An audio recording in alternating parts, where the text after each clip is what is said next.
हाँ तो दोस्तों, इस वीडियो के अंदर हम पीबी फिनटेक के आईपीओ के बारे में बात करेंगे और जानेंगे कि अब आपको पीबी फिनटेक के आईपीओ के अंदर अप्लाई करना चाहिए या नहीं। चलिए शुरू करते हैं।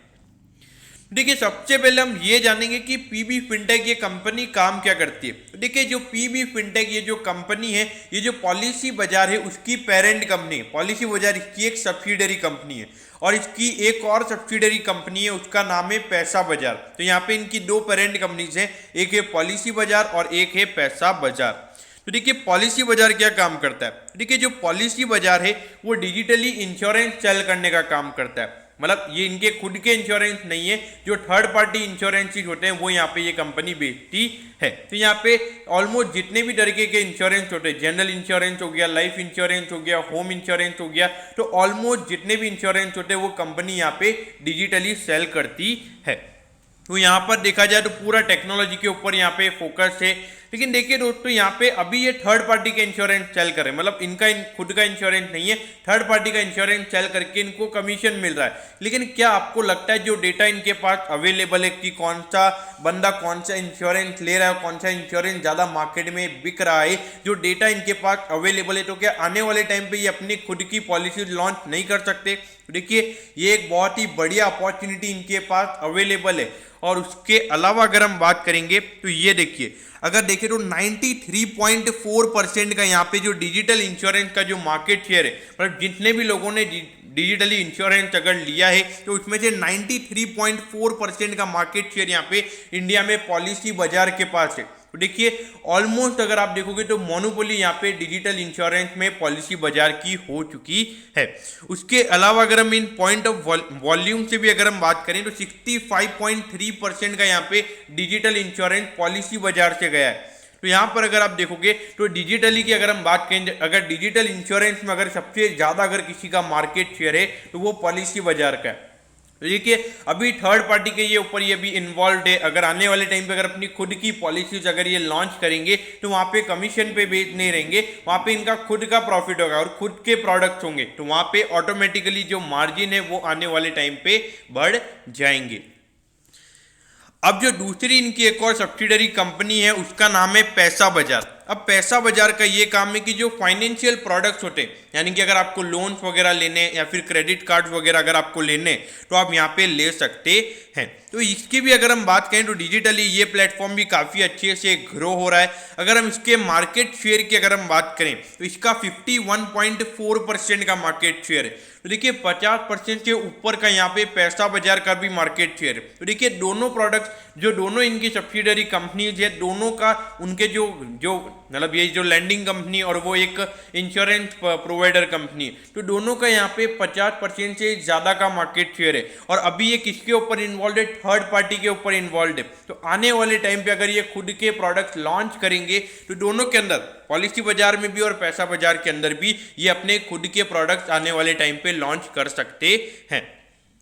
उसके अलावा अगर हम बात करें, अगर डिसबर्सल्स की अगर हम बात करेंगे तो ये नंबर आता है 501 करोड़ पे, और ये अगर आप देखोगे तो लगातार ये नंबर हमें ग्रो होता हुआ नजर आ रहा है। देखिए, 5101, उसके बाद 6549 और अब ये नंबर हुआ है 2916। क्योंकि देखिए, 2021 में कोविड हमने देखा है तो उसकी वजह से ये नंबर इस फाइनेंशियल ईयर में गिरा है।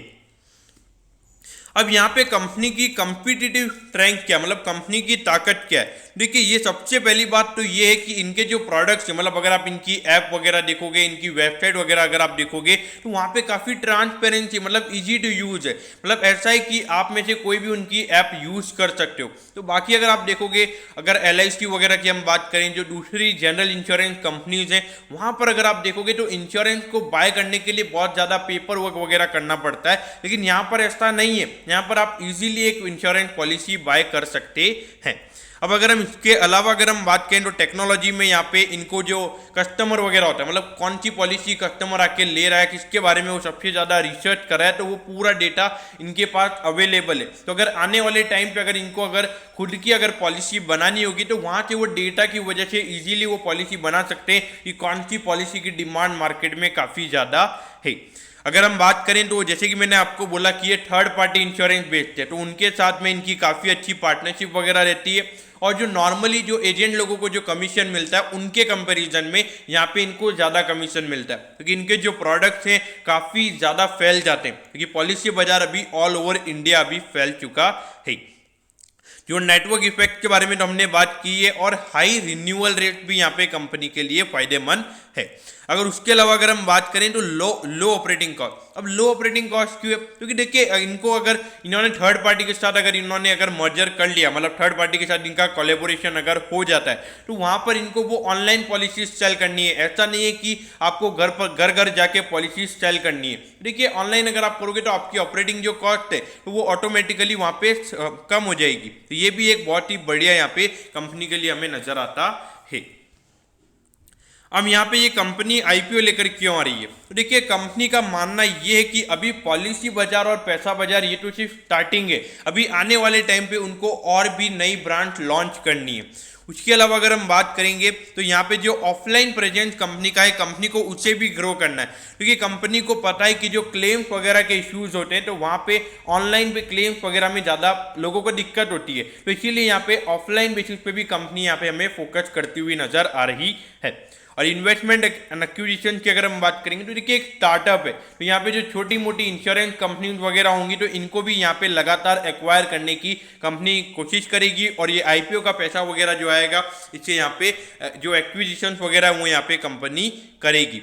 और यहाँ पर एक मेन बात ये है कि अभी ये कंपनी सिर्फ इंडिया की कंपनी नहीं है, इनका जो इंश्योरेंस सेलिंग का बिजनेस है ये इंडिया के बाहर भी ले जाने वाले हैं।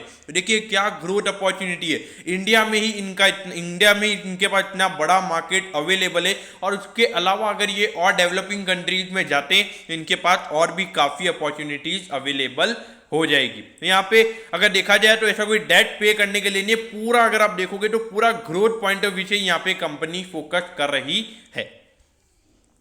अब कंपनी के फाइनेंशियल्स पे नजर डालिए। देखिए 528 करोड़ से यहाँ पे ये जो कंपनी का रेवेन्यू है 855 करोड़ जो है, यानी कि 300 करोड़ से भी ज्यादा का यहाँ पे कंपनी का रेवेन्यू एक फाइनेंशियल ईयर में बढ़ा है।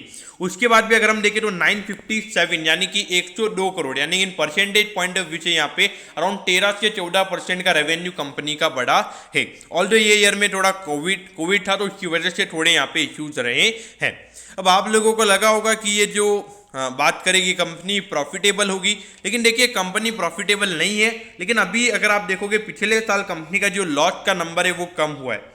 अगर हम पहले देखें तो कंपनी को 300 करोड़ से ज़्यादा का लॉस हो रहा था, और अभी ये जो लॉस का नंबर है ये 153 करोड़ पे आ चुका है। देखिए ये जो कंपनीज हैं कभी भी प्रॉफिटेबल हो सकती है, लेकिन अगर इनको ग्रो करना है एक एग्रेसिवली, अगर इनको अगर ग्रोथ दिखानी है तो यहाँ पर इन्हें लॉस रहना ही पड़ेगा। इनकी अगर हम मार्केटिंग कॉस्ट वगैरह की बात करेंगे तो काफ़ी ज़्यादा इनका मार्केटिंग कॉस्ट ही होता है। एक मेन कॉस्ट अगर कोई इन बिजनेसेस का अगर कुछ है तो वो है मार्केटिंग कॉस्ट। देखिए अगर मार्केटिंग ही नहीं करेंगे तो यहाँ पे इनके प्रोडक्ट्स सेल कैसे होंगे, वो एक बहुत बड़ा क्वेश्चन है। तो इसीलिए मेरे ख्याल से एक longer horizon point of view से ये एक बहुत ही बढ़िया बात है।